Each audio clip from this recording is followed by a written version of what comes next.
Good morning everyone. आज word puzzle 23 को मैं एक्सप्लेन करने जा रहा हूँ। मैंने उनके आंसर्स को लिख दिया है यहाँ। एक मिस्टेक हुआ था, क्वेश्चन नंबर 7 जो था उसमें कुछ अशुद्धि है, इसलिए उसका आंसर करेक्ट नहीं बन पाएगा। क्वेश्चन में ही मिस्टेक है, इसलिए उसका आंसर नहीं बन पाएगा। मैंने बहुत बनाने की कोशिश की, लेकिन वो संभव नहीं है। दिए गए ऑप्शन में ऐसा कोई वर्ड नहीं है जो वहाँ सूट करे। दूसरी बात कि जो नए विजिटर्स होंगे, जो इस वीडियो को देख रहे होंगे, जो नए हैं, जो मेरे ऑनलाइन क्लास से नहीं जुड़े हैं, उन्हें थोड़ी असुविधा होगी क्योंकि उनके पास क्वेश्चन नहीं है। और यह जो मैं एक्सप्लेन कर रहा हूँ, यह होमवर्क दिया जा चुका है, चेक किया जा चुका है, अब केवल एक्सप्लेन करना है। ऐसे मैं डिस्क्रिप्शन में सारे क्वेश्चंस दे दूंगा, जो नए विजिट करेंगे उन्हें भी सुविधा होगी। और दूसरा फ़ायदा यह होगा कि मैं इतने सारे शब्दों के प्रयोग को बताने जा रहा हूं, तो अगर आपके पास क्वेश्चन नहीं भी है तब भी आप इन सारे वर्ड्स को सीखेंगे, इनके हिंदी मीनिंग और यूज़ को जानेंगे। तो सबसे पहला काम आप लोग यह करें कि इसका स्क्रीनशॉट ले लें, क्योंकि बीच बीच में हो सकता है हम मिटाएं इसको। तो आप इसका स्क्रीनशॉट ले लेंगे और हम इसे एक्सप्लेन कर रहे हैं। तो सबसे पहले नंबर क्वेश्चन में था, the dash tribe pitched its tents wherever the herds could find anything to browse. इस वाक्य के अंतर्गत यह चर्चा की गई है, एक ट्राइब है जो विजिट करता है एक जगह से दूसरे जगह, और वहाँ जा कर के वे अपने टेंट को पिच कर लेते हैं। यानी उनका घर जो है वो टेंट टाइप का, टेंट का घर होता है, उसे वे खड़ा करते हैं। और उनके हर्ड्स के लिए, जो उनके जानवर होते हैं, उनको जहाँ चरने के लिए जगह मिल जाता है वहाँ वो कुछ दिन अपना जगह और स्थान बना लेते हैं। तो इस तरह की जाति को नोमैडिक कहते हैं। नोमैडिक शब्द जो है नोमैड का एडजेक्टिव है, इसका रूट वर्ड नोमैड है और इस नोमैड का एडजेक्टिव है नोमैडिक। नोमैडिक वह जाति है, घुमक्कर कहें इसे खानाबदोश कहें, जो एक स्थान से दूसरे स्थान घूमते रहते हैं और इनके जो पशु होते हैं उनकी सुविधा को ध्यान में रख करके और अपने काम को ध्यान में रख करके ये एक स्थान से दूसरे स्थान जाते रहते हैं। अगर हम इस नोमैडिक शब्द के बदले किसी शब्द को यूज करना चाहें तो हम वांडरिंग का यूज कर सकते हैं, हम इटिनेरांट का यूज कर सकते हैं। इटिनेरांट भी वह लोग होते हैं, वह व्यक्ति होता है जो अपने काम के सिलसिले में एक स्थान से दूसरे स्थान को विजिट करता है। तो यह आपका आंसर 1 में नोमैडिक होगा। Now number 2 is the children were taken from their dash surroundings in the slums to a healthful rural area। बच्चे पहले स्लम में रह रहे थे, झुग्गी झोपड़ी के गंदे जगह में रह रहे थे, और वहाँ से उन्हें हेल्थफुल रूरल एरिया में लाया गया। यानी उस सराउंडिंग्स को, वहाँ के जो वहाँ की परिवेश थी, उसे व्यक्त करने के लिए हमें एक एडजेक्टिव चाहिए था। तो वहाँ के लिए सबसे बढ़िया वर्ड सोर्डिड होगा। सोर्डिड मीन्स होता है मलिन, गंदा, फिल्थी, अनक्लीन, स्लीजी, इसके सिनोनिम होते हैं सोर्डिड के, गंदा या मलिन। Now question number 3 is, I am only a novice at sailing. मैं सेलिंग में नोवाइस हूँ। And when I take the tiller be prepared for any dash. मैं सेलिंग में नोवाइस हूँ, नौसिखिया हूँ। यहाँ एक वर्ड मिला आपको नोवाइस। नोवाइस मीन्स होता है नौसिखिया, हिंदी सुनकर लिखेंगे नौसिखिया। इसके सिनोनिम की बात करें तो नियोफाइट होगा। इसे हम बिगिनर कह सकते हैं, नियोफाइट या बिगिनर या न्यू लर्नर। तो I am a novice at sailing. मैं सेलिंग में नोवाइस हूँ। And when I take the tiller be prepared for any dash. जो नोवाइस होते हैं उनसे खतरे की संभावना होती है, तो वह खतरा जो संभावित है उसे कॉन्टिंजेंसी कहा जाता है। इसलिए आंसर 3 कॉन्टिंजेंसी होगा। कॉन्टिंजेंसी मीन्स संभावित खतरा। प्रोबेबल प्रोबेबल इंसिडेंट, संभावित घटना, संभावित खतरा को हम कॉन्टिंजेंसी से व्यक्त करते हैं। Next question number 4 is sombre skies dash a rainy night. Word यह जो है सॉम्बर, अमेरिकन और ब्रिटिश दोनों इंग्लिश में अलग अलग तरीके से लिखा जाता है। यह सॉम्ब्रे ब्रिटिश इंग्लिश हो गया, अमेरिकन में इसे सॉम्बर लिखा जाता है। इसका हम दो पार्ट्स ऑफ स्पीच में यूज़ करते हैं, सॉम्बर सॉम्ब्रे, दो सेंस में यूज़ करते हैं।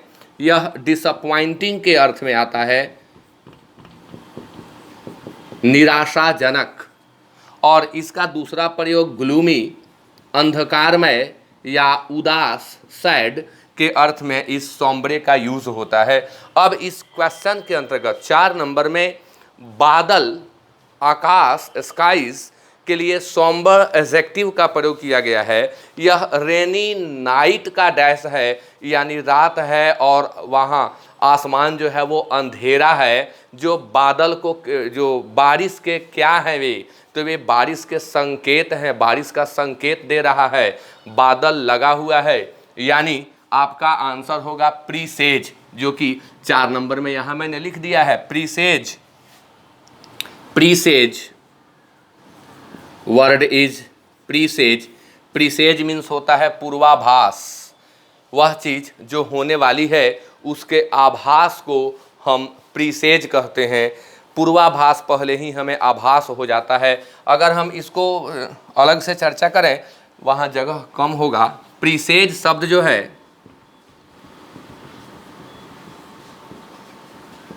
यह सिनोनिम के रूप में ओमेन भी लेता है, पोर्टेंड भी लेता है और पोर्टेंट भी लेता है।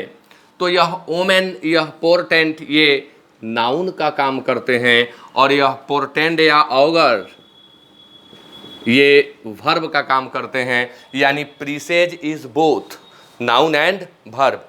यह ओमेन संकेत है, पोर्टेंट संकेत है, इसलिए नाउन है, और ये संकेत देते हैं, सूचित करते हैं, पूर्व वार्निंग हमें दे देते हैं, इसलिए ये दोनों क्या हो जाते हैं, वर्ब। तो बादल, आसमान में बादल छाना बारिश का संकेत होता है, इसलिए 4 नंबर का आंसर प्रीसेज हुआ। Now number 5 is if there are any copies of the original edition the editor will try to negotiate their purchase.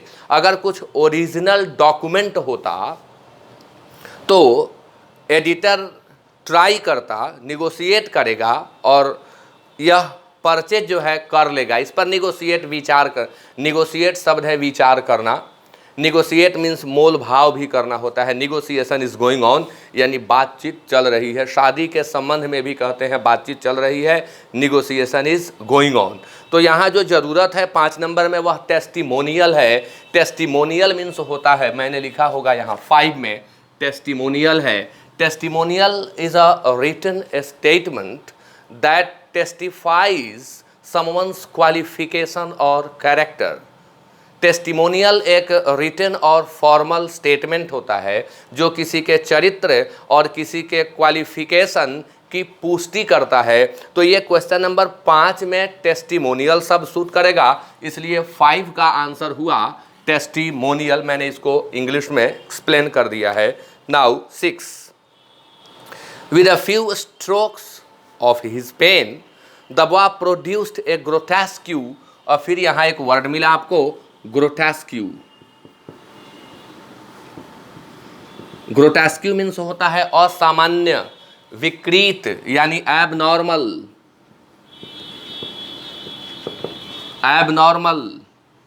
unnatural, highly exaggerated। Highly exaggerated को हम ग्रोटेस्क्यू कहते हैं।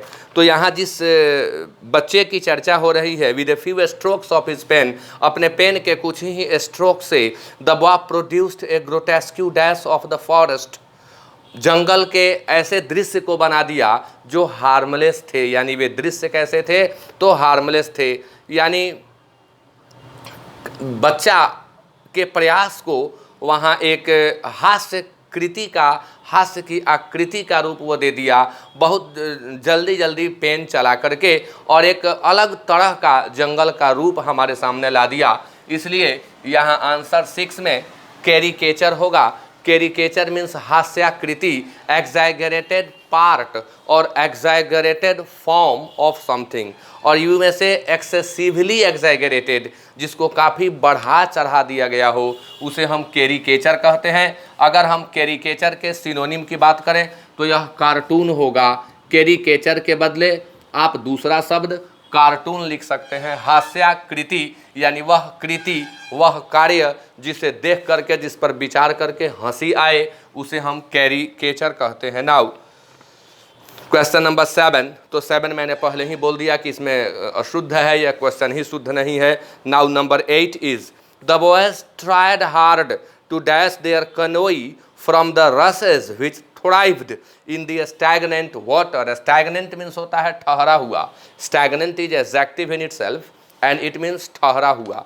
तो boys कोशिश किए अपने कनोई को, कनोई मीन्स छोटी नाव, छोटी डेंगी जिसमें एक या दो लोग सवार होते हैं। तो बच्चे कोशिश किए, उनकी नाव जो थी, छोटी नाव, वह फंस गई थी स्टैग्नेंट वाटर में। कुछ रशेज थ्राइव कर गए थे। थ्राइव, एक से एक वर्ड इसमें दिए गए हैं। थ्राइव मीन्स होता है फलना फूलना, थ्राइव मीन्स समृद्ध होना। इसका सिनोनिम होता है flourish.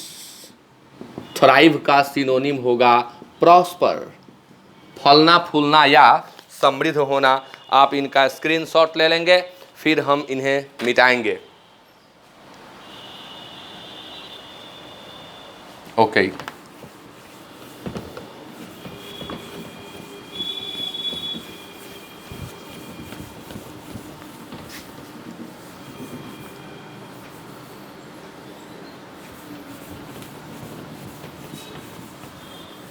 Next one, question number 8 हम बता रहे हैं और 8 के शब्दों को बताना है। आप देख रहे हैं 8 में हमने एक्सट्रिकेट लिखा है। अभी भी मैं आपको समझा रहा था कि बच्चों की नाव जो है वो स्टैग्नेंट वाटर के रसेज में फंस गई है और वहाँ से उस नाव को ये मुक्त कर रहे हैं, छुड़ा रहे हैं।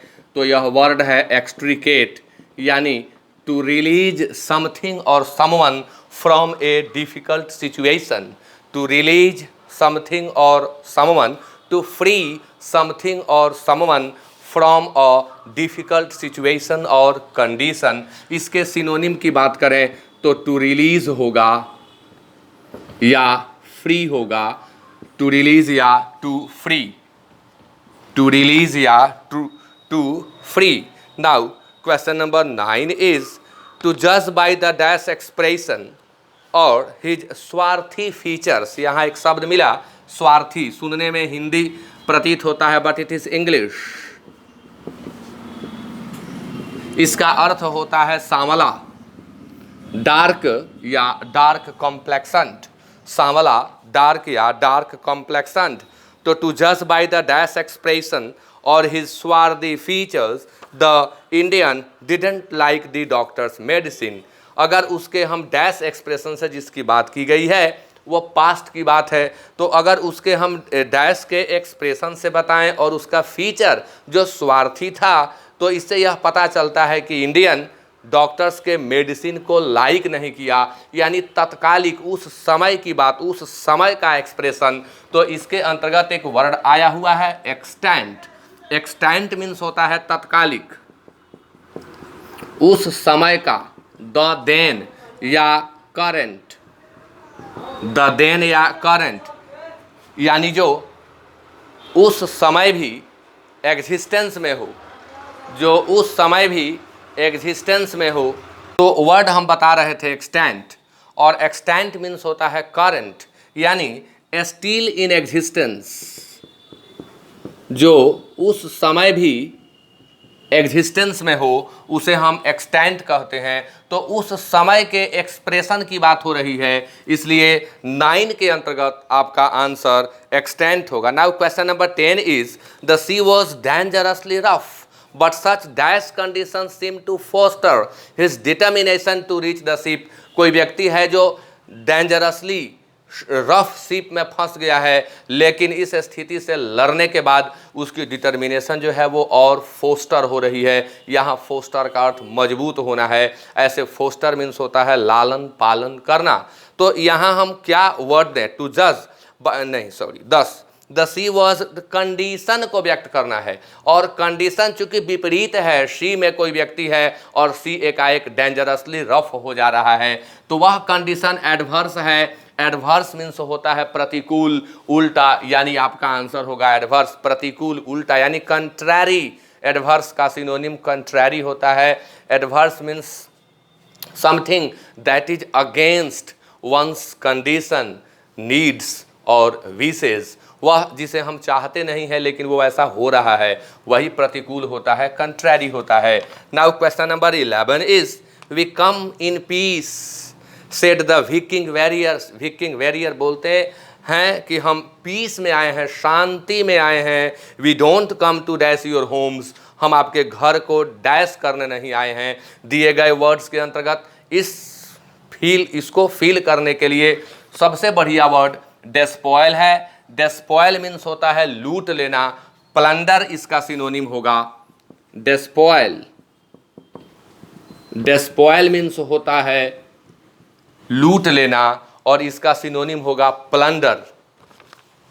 नेक्स्ट 11 का आंसर मैंने बता दिया। 12 ट्रेमेंडस हैवॉक। हैवॉक मीन्स होता है प्रलय। हैवॉक, हैवॉक मीन्स होता है प्रलय। इसके लिए हम रैवेज का यूज करते हैं हैवॉक के सिनोनिम के रूप में। ट्रेमेंडस हैवॉक, बहुत बड़ा प्रलय। Was caused by the great fire, बहुत भीषण आग। अब देखिए ग्रेट का अर्थ यहाँ भीषण हो गया। भीषण आग, शिकागो में भीषण आग लगा और ट्रेमेंडस हैवॉक कर दिया। The most destructive dash of the century, उस सेंचुरी का वह सबसे अधिक विनाशक डैश था। तो आग जनी, वह आग कॉन्फ्लैग्रेशन थी। वहाँ कॉन्फ्लैग्रेशन शब्द यूज होगा क्योंकि कॉन्फ्लैग्रेशन मीन्स होता है भीषण आग या भीषण अग्निकांड। अब इससे मिलता जुलता एक शब्द है आर्सन, ARSON, लेकिन दोनों में काफ़ी डिफरेंस है। यह नेचुरल है, कॉन्फ्लैग्रेशन नेचुरल आग है, आग कहीं से प्रकट हो गया और तबाही मचा दिया, वो कॉन्फ्लैग्रेशन कहलाता है। और आर्सन वह आगजनी है जो कोई उपद्रवी तत्व या कुछ भीड़ जा कर के कहीं किसी ऑफिस को जलाने लगे, ट्रक बस को जलाने लगे, तो उस आगजनी के लिए हम आर्सन शब्द का प्रयोग करते हैं। और यह नेचुरल होता है, आग कहीं से प्रकट हुआ और तबाही मचा दिया, बहुत सारी तबाही मचाया, बहुत से बिल्डिंग्स को जला दिया, फॉरेस्ट को जला दिया, बहुत सारी फसलों को जला दिया, बहुत लोग मरे, बहुत पक्षी मरे। तो उस स्थिति में हम कॉन्फ्लैग्रेशन का, बहुत से जीव जंतु मर गए। जैसे अभी कुछ दिन पहले आप सुने होंगे आग लगी थी और भीषण आग थी, काफ़ी नुकसान हुआ, काफ़ी प्रजातियां नष्ट हो गई। तो वहाँ हम कॉन्फ्लैग्रेशन जैसे शब्द का प्रयोग करेंगे, आर्सन का प्रयोग नहीं करेंगे। Next 13 number question, in his dash your farmer employer speaks highly of your initiative. यहाँ जो वर्ड दिया गया है इन हिज डैश, अपने डैश में, यानी अपने, तो 13 नंबर में आप देख रहे हैं मैंने दिया है प्रोटेस्टेशन। यह प्रोटेस्टेशन शब्द बना है प्रोटेस्ट से। प्रोटेस्ट मीन्स होता है विरोध, लेकिन यहाँ विरोध के रूप में यह प्रोटेस्टेशन नहीं आया है। प्रोटेस्टेशन का दूसरा अर्थ होता है strong will, strong determination. प्रोटेस्टेशन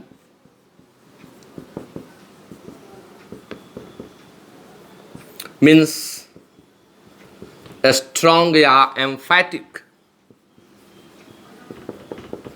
declaration,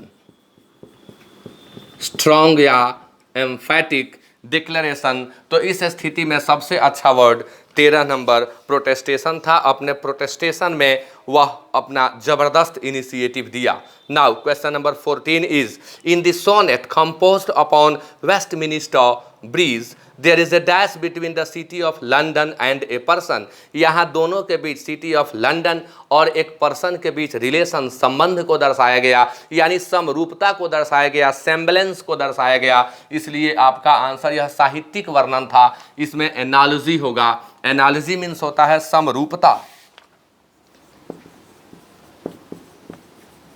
analogy का सिनोनिम होता है सेम्बलेंस। एनालॉजी का दूसरा सिनोनिम कंपैरिजन भी होता है। तो सबसे बढ़िया सेम्बलेंस वर्ड होगा यहाँ पर सिनोनिम के रूप में। कंपैरिजन सेकेंडरी पोजीशन पे रहेगा। तो आपका आंसर यहाँ होगा analogy. Now question number 15 is rather than beguile the time. Time को बिगाइल करने का मतलब, बिगाइल मीन्स होता है छल करना। टाइम को बिगाइल करने का मतलब जैसे हम कहीं बैठे हुए हैं और टाइम से बोर हो रहे हैं, तो अपने आप को किसी काम में इंगेज करके समय को बिता लेना टाइम को बिगाइल करना कहलाता है। तो बिगाइल मीन्स ऐसे हिंदी मीनिंग छल करना, धोखा करना होता है। तो rather than beguile the time with some pleasant distraction, कुछ प्लेजेंट डिस्ट्रैक्शन में अपना समय बिताने के बजाय ही जस्ट सिट्स एंड डैश, वह बैठ जाता है और डैश करता है। वह बैठ जाता है और डैश करता है, तो वहाँ सबसे बढ़िया आंसर था ruminate. Ruminate means what? The word is ruminate. Ruminate means विचार करना। रूमिनेट मीन्स चिंतन करना, कॉन्टेम्पलेट। इसका एग्जैक्ट सिनोनिम होगा कॉन्टेम्पलेट। इसका सिनोनिम होगा कंसीडर। और यही जानवरों के लिए यूज होगा, तो इसका अर्थ हो जाएगा पागुर करना, टू च्यू द कड। इसी का हो जाएगा टू च्यू द कड, पागुर करना। Now 16 the author has used most appropriate words to dash his animated scene. Author ने एक एनिमेटेड सीन क्रिएट किया है और उसको व्यक्त करने के लिए, दर्शाने के लिए उन्होंने मोस्ट एप्रोप्रिएट वर्ड्स का यूज किया। तो जब ऑथर अपने शब्दों के द्वारा किसी चीज़ को व्यक्त करता है तो उसके लिए पर्टिकुलर वर्ड होता है डेपिक्ट। डेपिक्ट मीन्स होता है चित्रण करना, व्यक्त करना, to express something in figure, to express something in painting, in drawing को हम डेपिक्ट कहते हैं। और इसका सिनोनिम होता है पोर्ट्रे। तो यहाँ मोस्ट सुटेबल आंसर डेपिक्ट होगा। Now 17 is his dash of innocence was so plausible that we all believe him. उसके इनोसेंस का डैश ऐसा था कि हम सभी उस पर विश्वास कर गए। बिलीव्ड होगा यहाँ पर, हम सभी उस पर विश्वास कर गए। तो उसके इनोसेंस का क्या यहाँ है अर्थ? इनोसेंस की अभिव्यक्ति। लेकिन जो शब्द दिए गए थे उसमें अभिव्यक्ति जैसे एक्सप्रेशन जैसा कोई शब्द था ही नहीं। तो जो वर्ड दिया गया है उसके अनुसार वहाँ राई होगा। राई मीन्स, तो राई का कई अर्थों में प्रयोग होता है। राई मीन्स होता है मुंह बनाना, मुंह ऐंठना। इसका सिनोनिम ट्विस्ट होता है, मोड़ना, ऐंठना। वर्ब के रूप में इसका सिनोनिम ट्विस्ट होता है। लेकिन यह जब लिटरेरी यूज में आता है, राई एक्सप्रेशन को जब व्यक्त करता है, तो उस समय ये दो चीज़ों को व्यक्त करता है कि उदासी के साथ साथ मनोरंजन, यानी डिसअपॉइंटमेंट विथ अम्यूजमेंट। तो अपने इनोसेंस को वो इस तरह से व्यक्त किया जिसमें डिसअपॉइंटमेंट भी थी और अम्यूजमेंट भी था। इसलिए आपका सूटेबल आंसर यहाँ राई होगा। Now 18 is the fear of losing some of her fabulous wealth cause her to suspect every casual caller to be a dash। एक बार अगर कोई व्यक्ति किसी नुकसान को झेल चुका है तो दूसरी बार वो उस तरह के नुकसान के प्रति सचेत हो जाता है। जैसे कहा जाता है कि a burnt child dreads the fire, दूध का जला छाछ भी फूंक कर पीता है। तो एक बार उसको किसी कॉलर ने ठग लिया है, कॉल करके, जैसे बहुत सारे कॉल आते रहते हैं। तो अब फेब्यूलस वेल्थ को लूज करने के बाद हर कॉलर को, कैजुअल कॉलर को वह सस्पेक्ट के रूप में देखता है। किस चीज़ का? टू बी ए डैश, यानी वह कौन है उसके नज़र में, हर कॉल करने वाला उसके नज़र में मिसक्रिंट हो जाता है। मिसक्रिंट मीन्स होता है उपद्रवी, मिसक्रिंट मीन्स होता है रॉन्ग डूअर, इलीगल काम करने वाला मिसक्रिंट कहलाता है। हिंदी होता है उपद्रवी। इसके लिए हम एंटी सोशल का यूज करेंगे। एंटी सोशल जो लूटपाट करते हैं, फ़ोन करके ये आप अपना अकाउंट ये दे दीजिए, ये अपडेट कर देना है, वो कर देना है, वो भी मिसक्रिंट्स के अंतर्गत आते हैं। तो यहाँ मोस्ट सुटेबल आंसर मिसक्रिंट है। Next one is when it was finally realised that the intricate problem was dash the meeting was adjourned. जब यह फाइनली महसूस हो गया कि जो इंट्रिकेट प्रॉब्लम है, इंट्रिकेट मीन्स होता है जटिल, इंट्रिकेट मीन्स कॉम्प्लिकेटेड, कॉम्प्लेक्स, यह डैश है तो मीटिंग को एडजॉर्न कर दिया गया, स्थगित कर दिया गया। यानी जब पता चल गया कि यह जो समस्या है इसका समाधान हो ही नहीं सकता है, यह इनसॉल्युबल है, तो उस सभा को स्थगित कर दिया गया। इसलिए 19 में इनसॉल्युबल होगा। And the last one is I was prejudiced. Prejudiced माने पूर्वाग्रह से ग्रसित। I was prejudiced in his favour when he refuse to dash his opponent. जब वह अपने ओपोनेंट को डैश करने से रिफ्यूज कर दिया तो मैं उसके प्रति पूर्वाग्रही हो गया, यानी उसके फेवर में हो गया। तो प्रिजुडिस से प्रिजुडिस्ड बना पूर्वाग्रह, पूर्वाग्रही। और ऐसा काम करने वाले व्यक्ति के प्रति जो वो कहा कि नहीं, हम अपने ओपोनेंट को भी मेलाइन नहीं करेंगे, यानी उसे डिफेम नहीं करेंगे। मेलाइन मीन्स डिफेम होता है, डिफेम करना। यह एडजेक्टिव का काम भी करता है और यह वर्ब का काम भी करता है। तो यहाँ 20 का आंसर होगा आपका डिफेम। तो इसी के साथ इस एक्सप्लेनेशन को मैंने कंप्लीट किया। आप सभी इन शब्दों को याद करें। जो नए विद्यार्थी जुड़े हुए हैं, जो इसको पहले से नहीं जैसे होमवर्क के रूप में नहीं डन किए हैं, उनके लिए भी ये काफ़ी फ़ायदेमंद होगा, क्योंकि मैंने इतने सारे शब्दों और इनके सिनोनिम्स, इनके यूज़ को बताया, हिंदी मीनिंग, इंग्लिश मीनिंग सबको समझाया। तो यह आपके लिए बहुत लाभप्रद सिद्ध होगा। और आज का क्लास इसी के साथ समाप्त होता है। Thank you very much.